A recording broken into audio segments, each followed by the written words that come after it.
Jumpa lagi di Back to BDM. Back to BDM hari ini saya kembali akan berbicara, akan ngobrol dengan sahabat saya meskipun dia lebih senior dari saya. Seorang advokat yang malang melintang di dunia hukum 30 tahun. Kemudian menjadi politisi, menjadi anggota DPR dari fraksi PDI Perjuangan. Dan kemudian menjadi hakim agung. Ya, sebuah karir dari hakim di lingkungan di Mahkamah Agung, dan beliau masuk ke jalur Mahkamah Agung melalui hakim non karir, sekarang sudah pensiun dan kemudian mendirikan sekolah hukum. Kawan saya itu adalah Profesor Dr. Topane Gayus Lumbun SHMH. Bang Gayus, gimana kabar? Baik Mas Budi. Sehat ya? Ya, sehat. Selalu. Aku ingin tahu Bang, saya banyak dengar cerita karir Bang Gayus, Prof. Gayus di Mahkamah Agung. Itu dan banyak juga menyebut Bang Gayus ini seorang hakim yang algojo terhadap hukuman mati ya. Itu gimana sebetulnya? Ya, sebenarnya hukuman mati itu menarik perhatian karena tentu suatu putusan yang luar biasa ya, memang diperuntukkan juga bagi kejahatan yang luar biasa. Oke. Dari hukum mati. Nah, putusan itu menjadikan masyarakat menghitung ya berkali-kali dalam karir saya selama 2011 sampai 2018 itu hampir 7 tahun ya, atau sekitar 7 tahun itu saya memang banyak sekali bukan saya mau mutus, diberi tugas ya, pembagian oleh pimpinan ya untuk mengadili perkara-perkara ya, kebetulan yang saya temukan perkara-perkara pembunuhan sadis, narkotika, beberapa lainnya ada yang terorisme. Nah, ini memang kejahatan-kejahatan yang secara hukum itu mendapat kelompok dari jenis hukumannya itu hukuman berat. Hukuman berat itu dihitung dari 20 tahun, seumur hidup, dan hukuman mati. Tiga kelompok putusan inilah yang menjadikan orang selalu menjadi sorotan kalau sekali diputus seperti itu, dan kemudian kok banyak sekali beberapa putusan saya putuskan seperti, dan majelis tentunya seperti itu. Persisnya berapa orang yang dari Palu Bang Gayus dan tentunya hakim-hakim yang lain yang sudah divonis mati? Ya, 15 kasus ya, 15 perkara. 15 perkara ya, dijatuhi hukuman mati. Ya, kalau perkaranya mungkin 14 karena ada satu di antara perkara itu menarik adalah karena suami istri. Jadi dua-duanya dihukum mati, maka menjadi 15 orang dari 14 perkara. Dan dalam pemutusan hukuman mati itu apakah juga kemudian muncul perdebatan di kalangan hakim agung? Yang saya alami tidak ada. Tidak ada. Kita sepakat bulat ya. Biasanya saya pernah bersama Pak Artijo Askostar ketika beliau belum menjadi hakim tipikor, artinya belum memimpin kamar tipikor. Beliau itu bersama saya di kamar pidana umum ya. Ini kan ruang pidana umum sesungguhnya, dan beliau bersama dengan kami. Dissenting tetap ada dan pernah terjadi, tetapi tidak sering ya, karena bagi saya pribadi kalau ada dissenting, saya mengharapkan jangan dissenting. Mari kita tambah majelis 5, 7 atau yang penting ganjil, sehingga ada bantuan pandangan hukum yang mungkin lebih baik dari yang masuk ke majelis. Itu selalu usul saya untuk ditambah majelis, jadi tidak ada yang dissenting. Kalaupun mau dissenting ya kalau posisinya sudah sangat jaraknya jauh, hanya 2 orang misalnya lawan 5 orang ya itu mau tidak mau dissenting yang asli ya begitu. Tapi kalau 3 orang cuma 1 dissenting, kenapa nggak ditambah, kekuatannya lebih imbang gitu. Dalam 15 putusan yang divonis mati dan Bang Gayus sebagai salah satu anggota, itu yang dissenting opinion berapa banyak?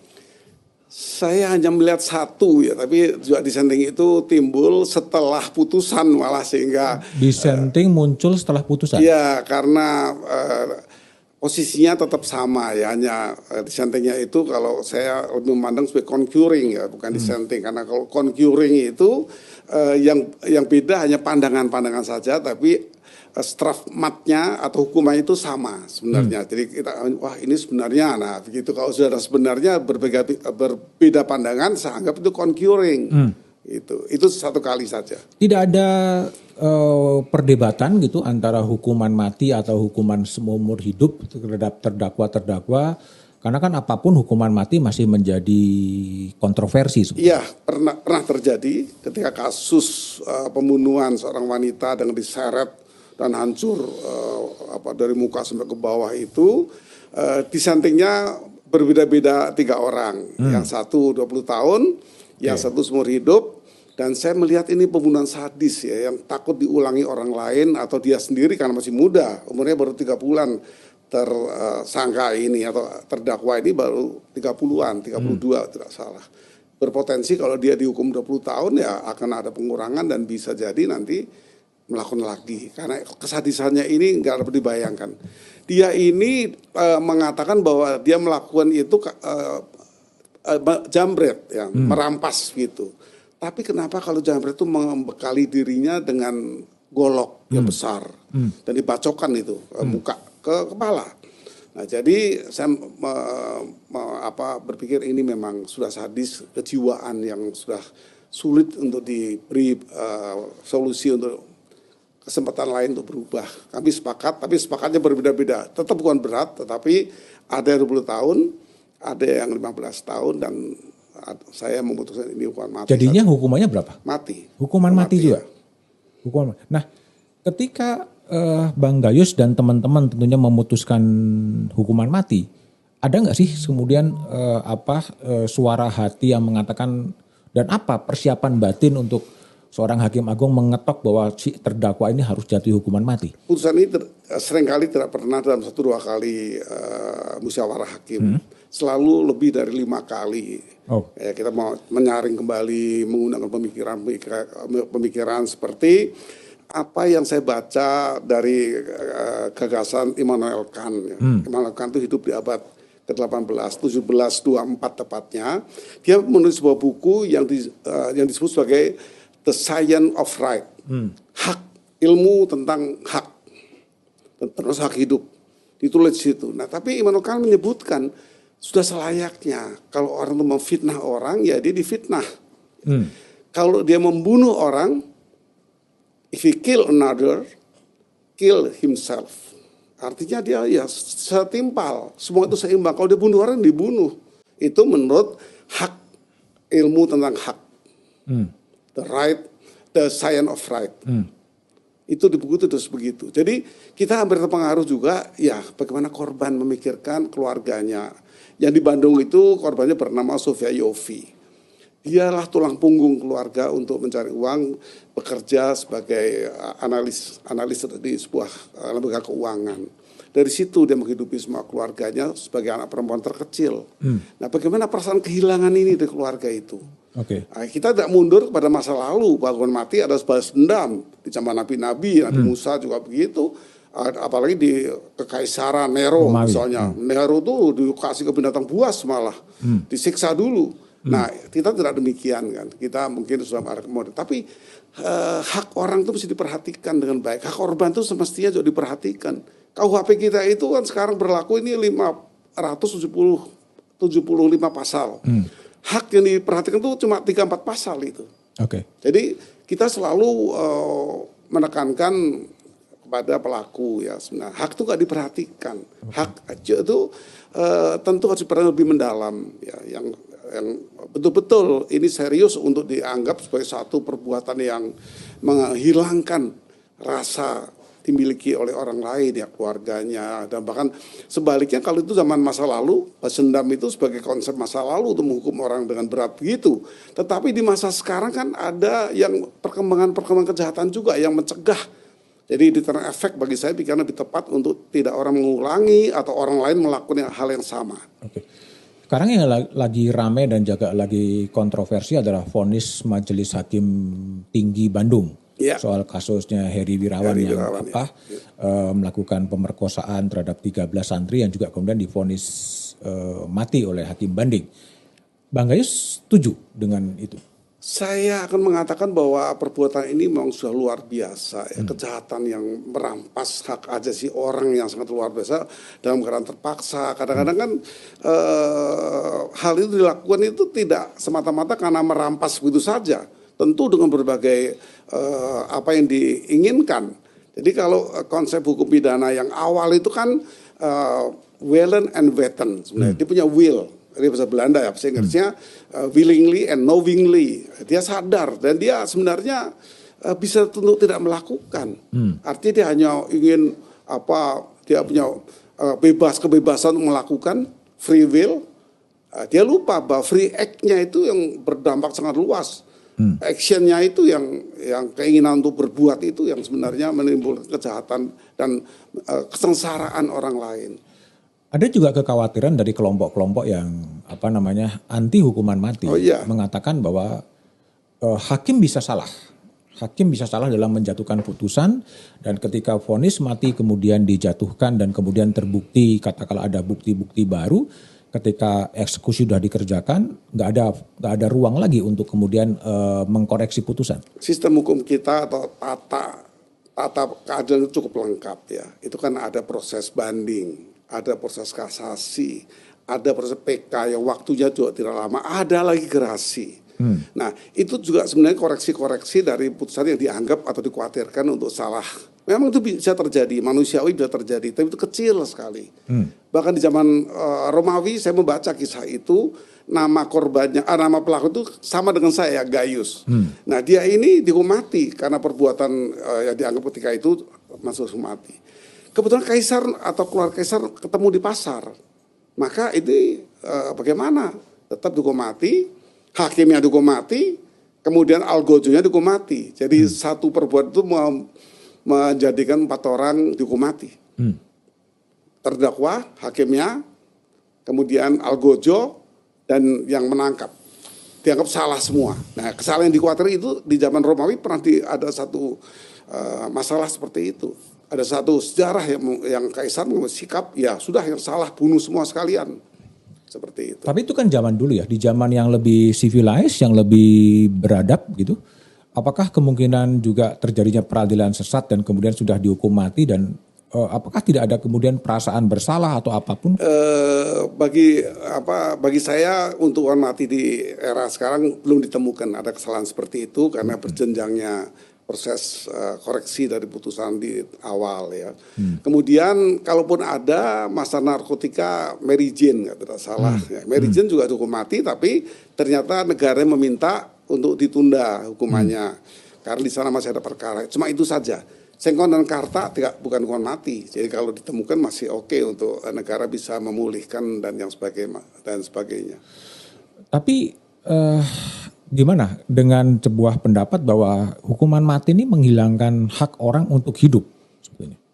Ya, di konstitusi kita juga menyebut seperti itu ya, di pasal 28 huruf I ya, tidak boleh dikurangi dalam keadaan apapun dan dengan cara apapun hidup dan kehidupan orang itu. Tetapi ingat di pasal di selanjutnya di Y itu diingatkan terhadap orang yang harusnya menghormati hak asasi orang lain, dihukum menurut hukum yang berlaku.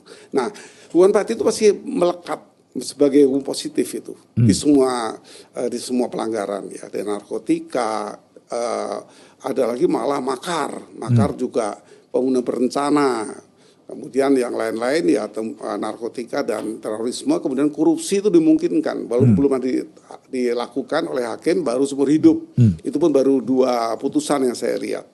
Untuk hukuman seumur hidup terhadap pidana tipikor. Jadi lebih kepada pendekatan legalistik formal bahwa hukuman matinya masih menjadi hukum positif sehingga itu diterapkan, atau punya bayangan satu saat memang hukuman mati nggak dipakai lagi? Hakim ini kan bekerja dengan tiga pemikiran. Yang satu dia meyakini apa yang dia putuskan itu benar. Kemudian dia harus mempunyai logika hakim ya, bukan umum. Hakim punya logika yang berbeda sebenarnya. Si logismenya itu lebih kepada korban. Bagaimana keadaan korban yang dibunuh, kemudian kalau narkotika demikian ribuan sehari. Nah, tetapi juga ada yuridis yang tadi itu, hukum positif yang masih berlaku. Kalau hukum itu dirubah, tentu hakim tidak akan bisa menggunakan hukuman mati sebagai salah satu hukuman pidana yang dijatuhkan. Tapi memang 2 kali diuji tentang hukuman mati ini di zaman Pak Jimli tahun 2007. Pak Jimli tetap mengatakan hukuman mati masih relevan digunakan di Indonesia dan tidak bertentangan dengan konstitusi. 2009 Pak Mahfud juga memutus yang sama. Artinya ini masih relevan. Nah, itu konstitusi. Artinya hakim-hakim kan berujung kepada sumber hukum. Sumber hukumnya mengatakan seperti itu oleh penguji konstitusi yang bernama Mahkamah Konstitusi. Kalau pandangan pribadi Bang Gayus, apakah hukuman mati memang masih seharusnya dipertahankan? Ada beberapa hal yang perlu diperhatikan, yaitu kalau kita melihat legal culture ya. Ini gagasan dari Friedman. Lawrence Friedman menggagas hukuman itu sebenarnya diperhatikan dari 3 sisi. Yang pertama harus undang-undangnya dulu diperhatikan, substance. Legal substance-nya itu harus bagus dan betul sesuai di era itu, di zaman itu yang tadi Pak Jimli dan Pak Mahfud memandang. Kemudian ada struktur yang baik. Tetap ada struktur yang baik atau petugas hukum yang betul-betul benar. Dia mengonsumsi saja atau mengedarkan, itu tipis pasalnya di Undang-Undang Narkotika. Itu juga menentukan itu struktur. Petugasnya yang menilai awal, baru hakimnya. Nah, hakim juga struktur di tingkat terakhir. Tapi bagi saya penting itu adalah legal culture, yaitu kultur hukum. Mas itu nanti nggak mau melakukan lagi. Artinya nggak mau jadi bandar, dihukum mati. Nggak mau jadi terorisme, bisa dihukum mati. Nggak mau makar, dihukum mati resikonya. Nah, kalau publik masyarakat sudah obey the law, tahu undang-undang ancamannya, dan udah ada pengalaman yang terjadi, dia tidak melakukan. Maka bagi saya kuncinya percuma di demo-demo kami di Mahkamah Agung, siap menghukum mati, ada demo aja itu, dari bahkan dibawa ke ruang publik ya. Saya juga pernah diundang di Mata Nasua, di Metro TV waktu itu berhadapan dengan pegiat anti hukuman mati. Itu banyak usulannya di luar negeri juga begitu, sudah mulai. Nah, bisa saja kalau publik sudah merasa kulturnya itu sudah mulai berkurang untuk melakukan niat di undang-undang yang berbagai undang-undang, belasan undang-undang itu yang ancaman hukuman mati, maka tentunya secara otomatis hukuman mati itu nggak usah dirubah, undang-undangnya pun juga sudah tidak perlu diterapkan. Tidak bisa diterapkan. Tidak diterapkan karena kultur hukumnya sudah menghindari itu. Tetapi kalau tidak, ya tentu bisa di moratorium pelan-pelan, artinya dikurangi seperti bersyarat, hukuman mati bersyarat. Hukuman mati kalau demikian sadis itu tentu, tapi dimasukkan di undang-undang supaya hakim dan para penegak hukum ini tahu ada hal-hal yang memang berusaha ke moratorium, mengurangi bahkan menghapus nantinya. Apakah cara pandang Bang Gayus menjatuhkan hukuman mati itu juga termasuk dengan cara pandang karena 30 tahun bergerak di advokat yang membela nasib-nasib tersangka atau terdakwa sehingga ini terbawa juga ketika kemudian lebih terbawa ketika saya di DPR ya. Di DPR itu saya memimpin BK, Badan Kehormatan, sekarang MKD. Itu saya memberhentikan 5 orang yang dipilih secara langsung bukan dari partai politik. 5 orang saya berhentikan keluar. Itu juga itu seperti pembunuhan karier sebenarnya kita ibaratkan di pidana. Di sana saya memang mempunyai kriteria yang khusus. Bahkan kadang-kadang saya harus meyakinkan partai yang mengirim saya ke DPR untuk saya yakinkan ini harus berhentikan. Walaupun ini kader kita, ini senior, dia bertugas di luar negeri untuk PDI Perjuangan. Tapi tetap saya lakukan itu karena saya melihat ini menghancurkan kehormatan Dewan secara keseluruhan. Bukan saja fraksi, tapi semua fraksi terkena kalau kita tidak berhentikan. 5 jumlahnya. Saya digugat ke PT UN karena mereka mengatakan loh saya itu bukan dipilih oleh partai politik, kok saya diadili, diberhentikan oleh kumpulan partai politik. Saya ini rakyat, yang berhak mencabut saya ya rakyat. Nah, seperti itu, tapi saya menangkan di PT UN. Artinya memang ini satu langkah-langkah partai politik yang tidak bisa dibatasi sehingga kebebasannya mutlak di DPR itu. Jadi selama menjadi anggota BK, Badan Kehormatan DPR, pernah memecat 5 anggota orang. DPR. Ya, Amerika Serikat dalam kunjungan kami baru 2 sama sejak sejarah keparlemenan. Satu karena susila, satu karena keuangan. Itu di Amerika Serikat. Sehingga dia menanya, ada berapa lama? Saya bilang saya 2 periode. Ini periode kedua saya. Sebagai ketua BK, saya mempunyai pandangan, ya tentu mempunyai dasar untuk memberhentikan 5 orang ini. Dan sebagai Hakim Agung selama 7 tahun menjatuhkan vonis mati terhadap 15 terdakwa. Ya. 15 Perkara. ya, Dalam perkara 14 perkara. 14 perkara. Ya, itu juga terpolemik itu. Yang majelis yang mengatakan kita sisakan satu aja supaya keluarganya masih punya orang tua. Ya, saya tanya, yang mana yang mau kita sisakan, yang laki atau ibunya perempuan? Ya ibunya dong katanya. Perempuan bisa melindungi. Ternyata coba saya baca itu perkara ini. Kita punya 2 bendel. Bendel A itu bendel dari bawah PNPT, yudek faksi. Kemudian baru kita sebagai hukum yang menerapkan pandangan hukum kita. Justru yang perempuan ini intelektual dader. Dia menciptakan, dia membunuh ponakannya 3 orang karena harta ini supaya tidak jatuh ke mereka, tapi jatuh ke si ibu ini. Ibu ini perempuan, dia menghasut suaminya. Jadi dua-duanya sama. Pasal 55 itu dipengaruhi oleh yang punya ide. Satu perkara berapa terdakwanya? 2 orang ini. 2 orang itu dan dua-duanya divonis mati. Ya. Karena memang ide dari perempuan, ibu disebutnya tadi, saya bilang yang mana? Kalau sudah dua-duanya saja, emang ini undang-undang mengatur begitu. Setelah vonis mati dan itu semua vonis-vonis yang dijatuhkan Bang Yus sudah dieksekusi semua. Sebagian ya. Saya yang pertama saya masuk mahkamah itu saya menghormati Rian Jombang. Rian ini membunuh 11 orang. Maka ini sudah luar biasa sekali. Bahkan dibunuh di rumahnya. Ada beberapa di rumahnya, di kamar mandinya malah. Kami beranggapan ini sangat sadis. Ya, majelis memutuskan dihukum mati. Itu yang pertama, dan itu sudah dieksekusi. Tidak pernah ada semacam perasaan menyesal sebagai hakim agung yang dikonstruksikan sebagai wakil Tuhan kemudian mencabut nyawa? Saya harus memegang amanah jabatan negara, bahwa negara memerlukan putusan ini. Itu pandangan saya. Negara perlu putusan ini. Siapa kalau semua berpikir tidak mau, semua berpikir diringankan saja, tentu saya tanggung jawab pada negara dan kepada iman saya. Saya yakin bahwa dengan cara ini, ya, di Alkitab juga banyak kok hukuman mati ditemukan. Nah, ini maksud saya untuk bagaimana jabatan negara ini bisa memban dengan sebaik-baiknya, semaksimal mungkin, walaupun kita mungkin juga tidak nyaman. Ya. Itu tidak nyaman. Hukum berat itu tidak nyaman. Tidak nyaman. Sangat tidak nyaman. Tetapi itu harus saya lakukan dan saya ambil sebuah risiko. Seperti saya memecat anggota DPR. Apakah nyaman?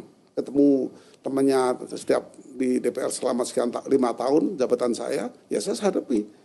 Ini putusan saya. Saya berhentikan. Satu fraksi. Ada ulama juga. Seorang ulama, dia serong dengan biarawati di sebuah kelompok rumah ibadahnya, dikubur di pastori di mana dia tinggal, di tempat tiga-tiganya selingkuhannya itu, kemudian 2 hasil hubungan gelapnya. Jadi 3 orang sekaligus dikuburkan di depan kamarnya. Ini satu perbuatan yang ini kan. Kalau ulama itu kan imam sebenarnya bagi umat. Nah, imam mencontohkan seperti itu tidak kelihatan. Sekian tahun kemudian baru ketahuan dan terbongkar. Nah, ini yang saya temukan dalam berkas perkara.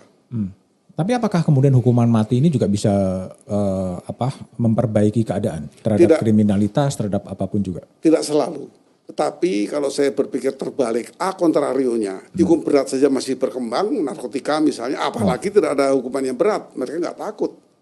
Hukum berat itu Gang of Nine itu, 9 orang yang dihukum sekaligus hukuman mati semua, dari di Bali kejadiannya, tertangkapnya, dihukum mati semua 9-9-nya. Nah, satu dan ditunda. Mary Jane salah itu ditunda karena masih, saya tidak tahu perkembangannya, karena saya sudah keluar dari sistem hakim, jadi saya tidak mengikuti. Tapi yang ketika saya mengikuti, diminta itu 1 orang. Itu dimungkinkan. Karena 15 orang divonis mati, Bang Gayus keberatan dengan label yang ditulis berbagai media sebagai algojo hukuman mati atau spesialis hukuman mati? Ya tentu. Itu kan stigma yang kurang baik sebenarnya terhadap mungkin watak saya, karakternya baik di stempel seperti itu mungkin ya. Padahal saya melakukan semua ini dan memang saya lebih mempunyai potensi untuk menentukan sebenarnya karena biasanya hukuman mati itu juga tidak nyaman bagi semua hakim. Nah, tapi saya lalu memberikan motivasi saya, ini kita harus lakukan. Saya tanya, adil apa tidak kalau begini? Kalau memang adil, mari kita lakukan.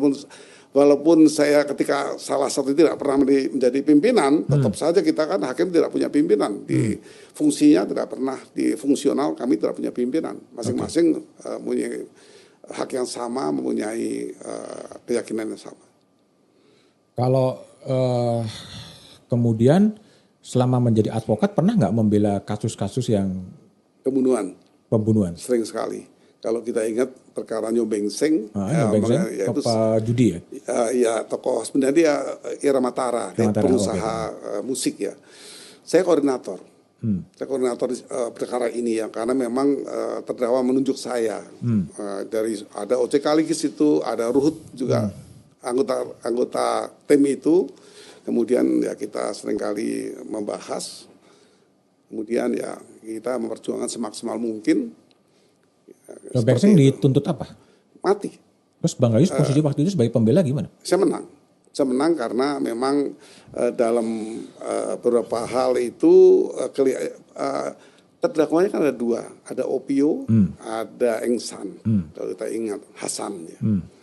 Tapi dua-duanya dibebaskan. Tadinya 19 tahun, kemudian dalam perkara kasasi saya menangkan. Oh itu dipegang oleh Bang Gayus juga maksudnya? Saya pegang. Di kasasinya? Iya. Saya menang di kasasi. Oh tapi bukan sebagai terdakwa? Oh tidak. Bukan sebagai penasihat hukum? Ya penasihat hukum. Saya penasihat hukum Pak. Saya sebagai advokat waktu itu. Sebagai advokatnya Hasan? Iya. Ketika belum masuk ke DPR. Ketika belum masuk ke Mahkamah Agung? Iya bahkan belum masuk DPR. Belum masuk DPR. Tahun 80-an itu. 90-an maaf. Tapi dulu di Hasan yang dituntut hukuman mati kemudian mengajukan pembelaan untuk dikurangi hukumannya? Saya minta dibebaskan. Minta dibebaskan? Ya karena ini sebenarnya kalau saya tidak salah ingat itu dilakukan bukan oleh perintah. Tapi memang salah perintah itu. Salah perintah kemudian juga sasarannya sebenarnya bukan diperintah untuk membunuh. Tidak, perintahnya bukan membunuh. Oke. Bang sambil minum Bang, minum. Makasih. Sambil minum. Ya. Tapi juga saya sedikit bergeser ya dari hukuman mati ke tetap pada lingkungan Mahkamah Agung ya. Lingkungan Mahkamah Agung kan dikonstruksikan sebagai kekuasaan kehakiman yang merdeka, yang bebas dari apapun. Betulkah itu sebenarnya kekuasaan yang merdeka dan independen itu? Hakim ini kan manusia biasa Mas Budiman. Jadi karakteristiknya juga sama orang. Makanya saya satu hakim yang keberatan dipanggil yang mulia itu saya sangat keberatan. Karena kami ini orang biasa punya hilaf, kadang-kadang punya kesalahan yang manusiawi, kadang-kadang punya kepentingan-kepentingan yang tidak kelihatan tapi dirasakan. Ya. Bagaimana kalau saya mengadili keluarga teman saya? Ya saya maksudnya minta mundur ke pimpinan. Saya pernah lakukan. Ada sebuah pembunuhan yang dilakukan oleh kepolisian, oleh pangkatnya tidak rendah, AKBP, dituduh membunuh. Saya di hati saya yakin memang ini bukan dia lakukan, di keyakinan saya. Tetapi tidak ada konflik kepentingan, karena ini keluarga dari teman dekat saya, datang ke saya. Nah kalau saya mendengar suara hati saya mungkin, dan keyakinan saya akan membebaskan. Tetapi kan ini kesan buruk bagi nanti kalau di masyarakat, saya minta mundur. Ya, saya minta ke pimpinan untuk kasusnya saya minta tidak menjadi hakim dan dikabulkan. Selama Bang Gayus menjadi hakim agung pernah nggak sih ada godaan-godaan suap dan lain sebagainya di lingkungan Mahkamah Agung? Kalau suap saya tidak pernah, tapi kok tekanan seringkali, ancaman ya, telepon ya, kepada staf saya, Pak Gayus pulang jam berapa, lewat mana katanya. Seperti itu berkali-kali karena saya sedang mengadili perkara yang berat, perkara yang memang tadi yang banyak hukumannya berat untuk narkotika ini. Oh, terus? Dari mana ini? Geng Tamrin. Itu dia menyebutnya geng Tamrin. Ya saya bilang aja nggak usah dicari-cari. Ketemu aja di mana kalau memang urusannya harus saya temuin. Saya bilang. Nah, tapi 2-3 kali tidak ada. Itu mungkin cuma saya war saja. Kalau dukungan dalam katakan banyak orang mengatakan KUHP itu kasih uang habis perkara gitu kan. Itu sangat sulit dibuktikan Mas Budiman ya karena itu kalau Mahkamah Agung. Pengalaman pribadi Pak Gayus? Saya pernah difitnah. Pernah difitnah? Difitnah bahwa saya menerima uang 750 juta rupiah melalui e-banking transfer. Pernah saya. Dan itu tayangkan di hitam putih. Oh. Jadi Kopusir. Iya, Ya. langsung dia tunjukkan, ini buktinya. Hakim Agung juga bisa disuap 750 oleh Corbusier. Dan saya laporkan itu ke Mabes Polri dan dipanggil semua, termasuk dari Corbusier, datang ke Mahkamah Agung yang menyatakan bahwa dia kurang teliti. Karena PPATK begitu dengar Hakim Agung ya tentu udah bergerak. Zaman itu Pak Yusuf, zaman PPATK oleh Pak Yusuf. Yeah. Dia mengatakan tidak ditemukan pada tanggal sekian sesuai dengan bukti yang dikirim ke hitam putih itu tidak ada tanggal ini, ada transfer sebesar itu. Kemudian tidak mungkin ini dilakukan karena transfer banking itu cuma 100 juta antar bank.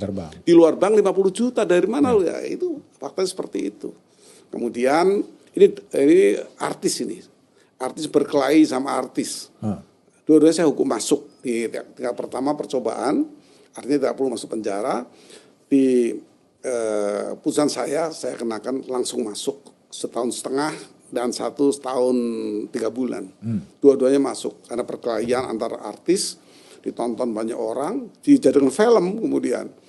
Nah itu sangat tidak layak untuk konsumsi publik, cokor-cokoran, jambak-jambakan begitu. Artinya kalau terhadap berbagai spekulasi atau terhadap asumsi bahwa masih banyak hakim, masih banyak perkara yang bisa diuangkan, Bang Gayus responnya gimana? Ya, saya pikir itu mungkin terjadi. Mungkin terjadi, tapi itu kalau di tingkat Mahkamah Agung terutama agak kecil.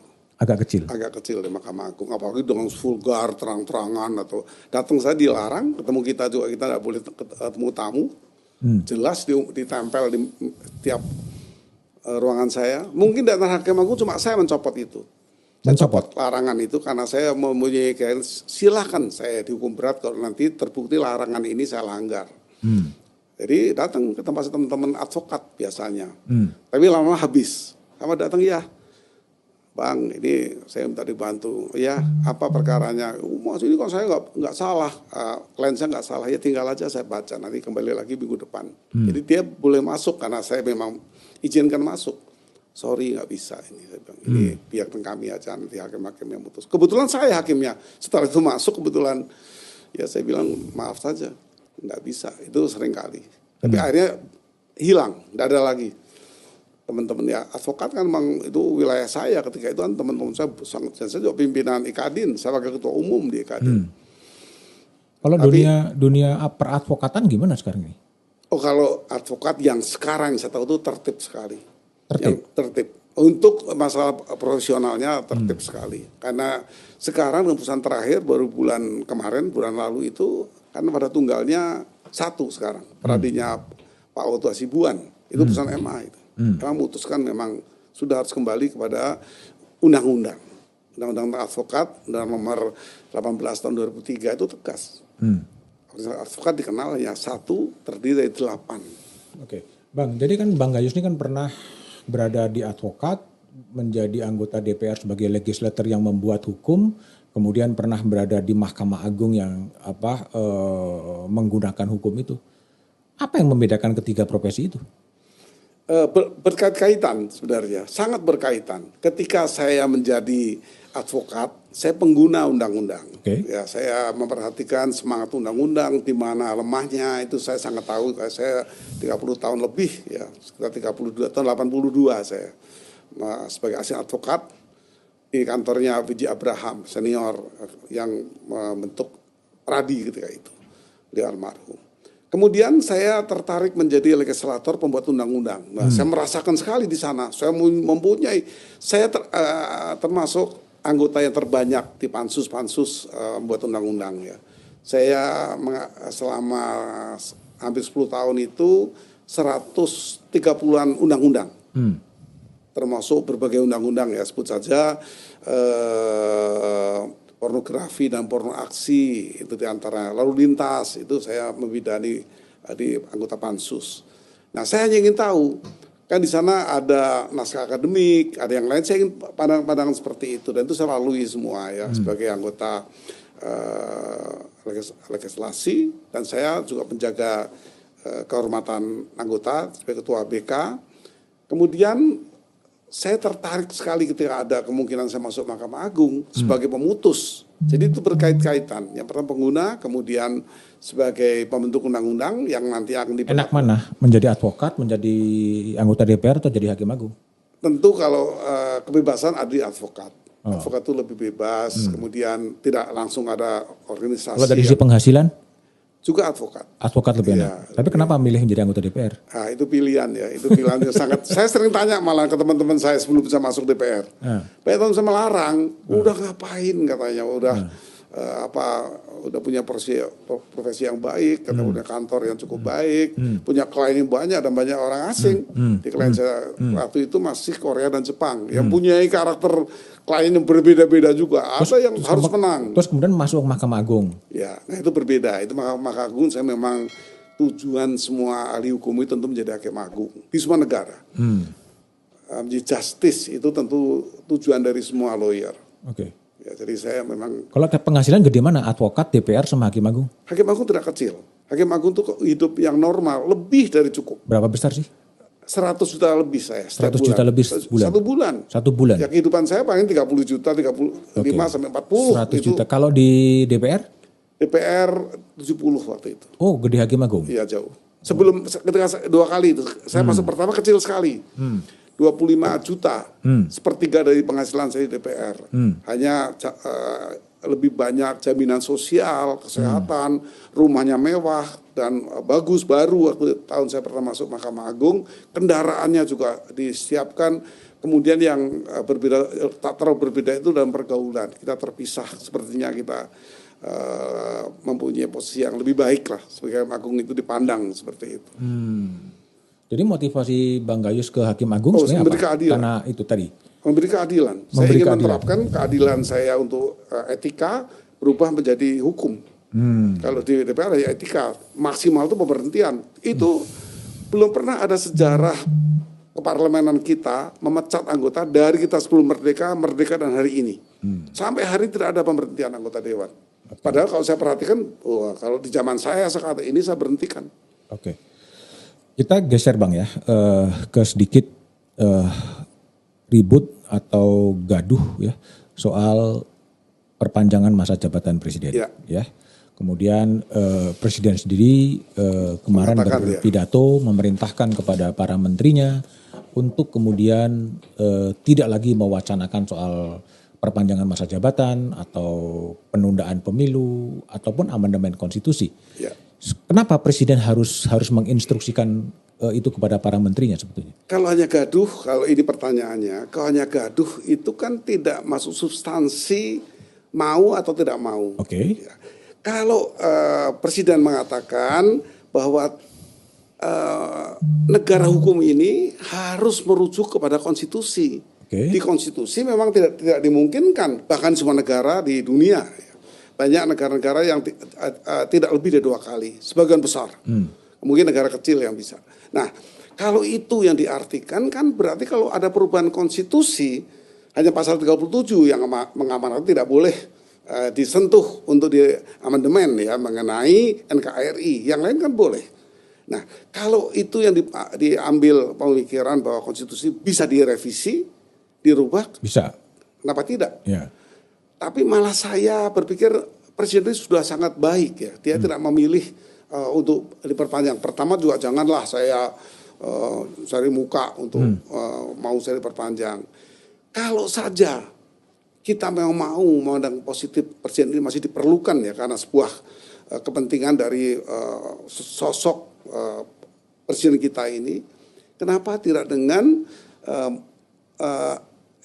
ini melakukan satu bentuk uji total masyarakat secara langsung ya. Referendum maksudnya? Referendum nasional. Referendum nasional maksud saya, bukan lokal. Nah, ini akan menjadi solusi untuk konstitusi bisa dipertahankan. Karena ada undang-undangnya. Tentang referendum itu ada undang-undang secara khusus yang sekarang digunakan kalau tidak salah di perbankan, kalau tidak salah referendum ini. Nah, di sini bagi saya solusi kalau memang rakyat betul-betul dari desa yang sekian perkumpulannya itu kepala desa misalnya, guru-guru juga begitu, dosen atau guru, dokter dan yang lain itu ya coba kita lakukan referendum saja secara nasional, jangan lokal. Maka ini akan menemukan, tentu kita akan kembali memikirkan biaya. Mungkin referendum itu sama tingginya dengan pemilu biayanya. Ya pemilu itu kan referendum juga. Nah sebenarnya referendum, tapi cirinya beda. Referendum kan niat.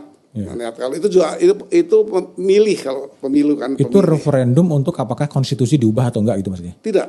Apakah presiden masih diperlukan untuk diperpanjang masa jabatannya satu kali misalnya atau bagaimana? Itu referendum bagi saya di hati saya kepikir kenapa gak ada orang bicara referendum nasional? Karena tapi kalau konstitusi sudah membatasi 2 periode, kenapa harus dibikin referendum lagi ya? Referendum itu sifatnya menyimpang dari apa yang sudah ada kan. Undang-undang itu bukan satu kitab yang harus benar-benar dipenuhi. Dikala ada sesuatu yang penting ya itu bisa diabaikan. Seperti hari ini kita pandemi ini kan COVID ini juga banyak menyimpang sebenarnya kalau kita dengan undang-undang, tidak konstitusi ya undang-undang. Itu banyak yang bertabrakan di undang kesehatan misalnya.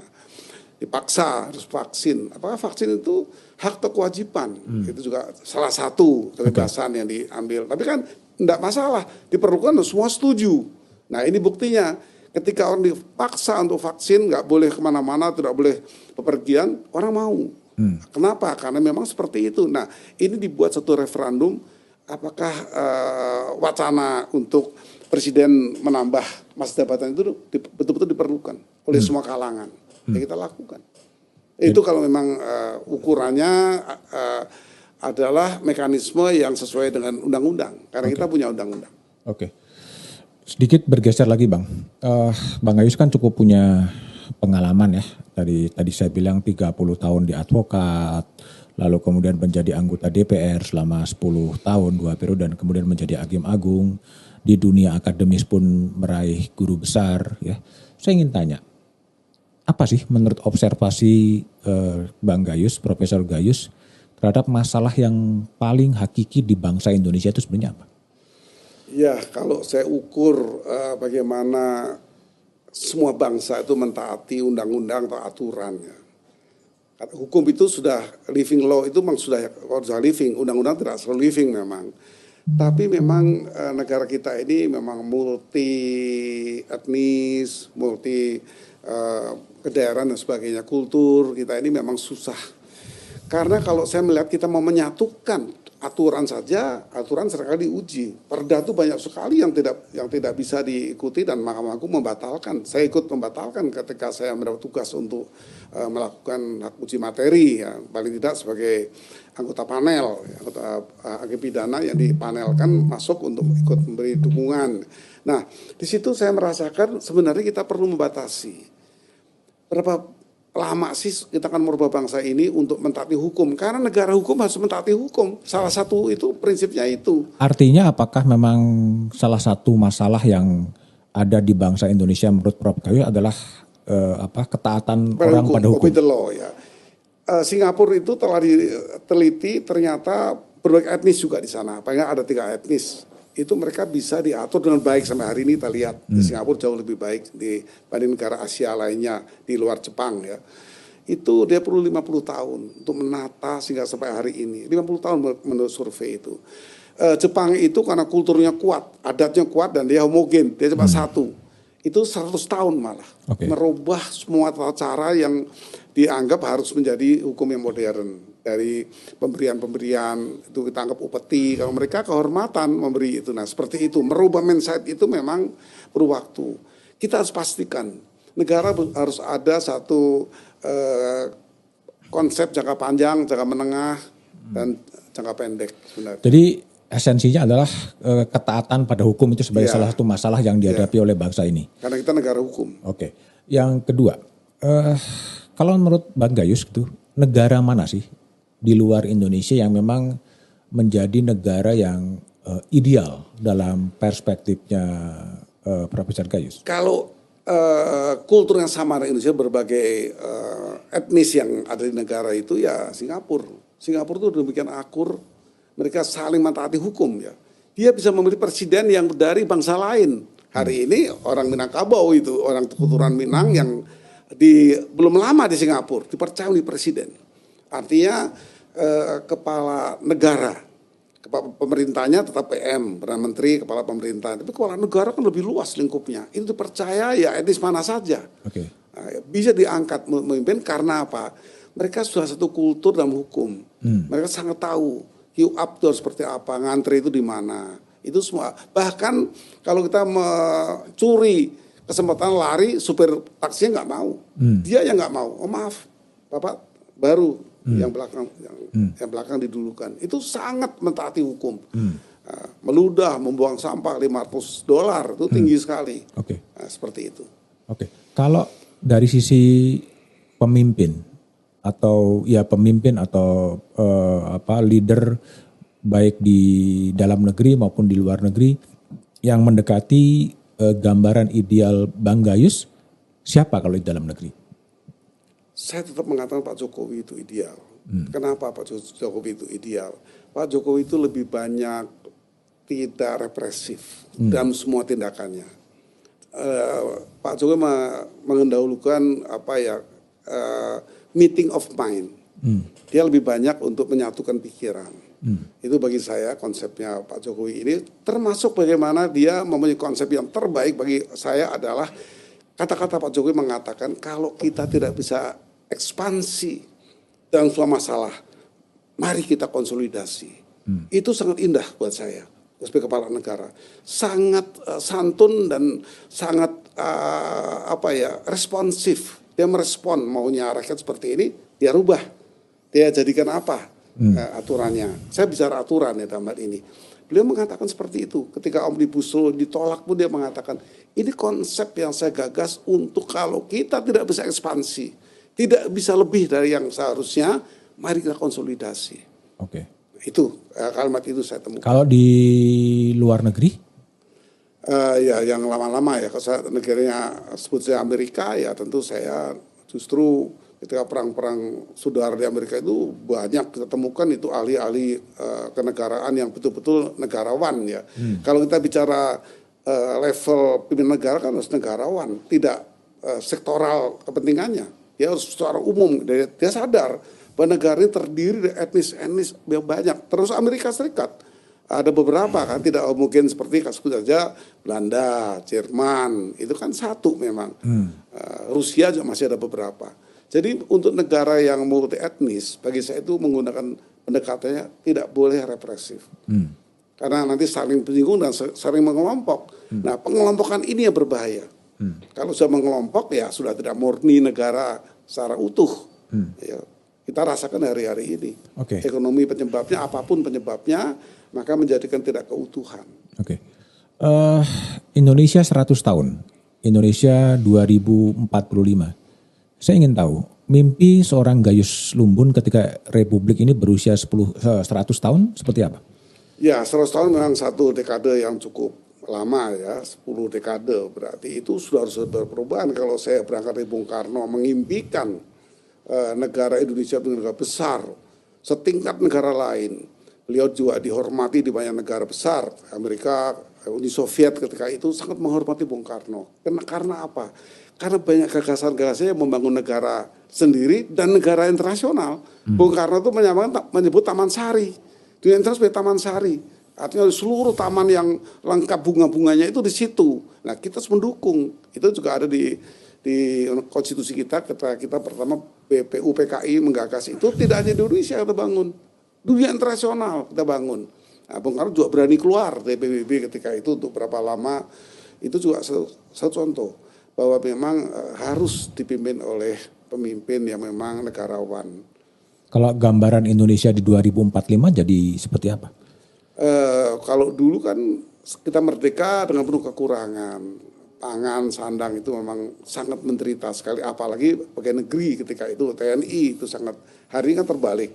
Yang namanya pegawai negeri, berbagai jabatan tinggi, mereka punya kesempatan yang lebih tinggi. Nah ini yang sebenarnya perlu disadari sehingga nanti kalau kita 100 tahun itu sudah betul-betul dekade yang cukup tua ya, satu tingkatan kemerdekaan yang kita bangun, kita harus kembali pada cita-cita bernegara ini apa sih sebenarnya.